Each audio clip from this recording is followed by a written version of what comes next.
তো এখন চলে এসেছি মেট্রো স্টেশনে। আজকে আইসিসিআর একটি প্রোগ্রাম আছে। তো দেখো, এটা তো কলকাতার সবথেকে বড় বিল্ডিং। এখানে শতরূপা যাচ্ছে সামনে, আর ভাবলাম একটু বিল্ডিংটা তোমাদেরও দেখিয়ে দিই। তো এখানে হলে চলে এসেছি, দিয়ে আমরা দেখছি যে কোথায় কেমন বসা যায় বা প্রোগ্রামটা কেমন হবে ওইগুলো দেখছিলাম।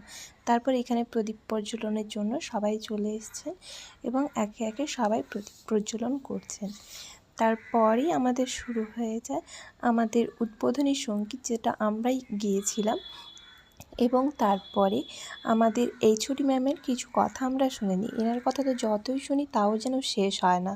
ইনি ছিলেন একজন অ্যাডভোকেট, এনার বক্তব্য শুনি। তারপর ইনি ছিলেন একজন মিউজিক ডিরেক্টর। তারপরেই আমাদের শুরু হয়ে যায় সঙ্গীত সম্বন্ধে আলোচনা। বিভিন্ন ধরনের আলোচনা হতে থাকে এখানে, খুব ইন্টারেস্টিং ছিল। তারপরে এখানে একটা নৃত্য হলো, যেটা আমরা সবাই মিলেই দেখেছিলাম। তারপরেই আমাদের হয়েছিল একটা বাঁশির অনুষ্ঠান, মানে ওনারা বাঁশি বাজিয়েছিলেন একটা রাগের ওপরে। তারপরেই ছিল শরৎ। তাদের খুব খুব ভালো শরৎ বাজায়, মানে বলার বাইরে। তারপরেই ছিল আমাদের ওই শ্রীখোলের একটি প্রোগ্রাম, শ্রীখোলের একটি নিবেদন।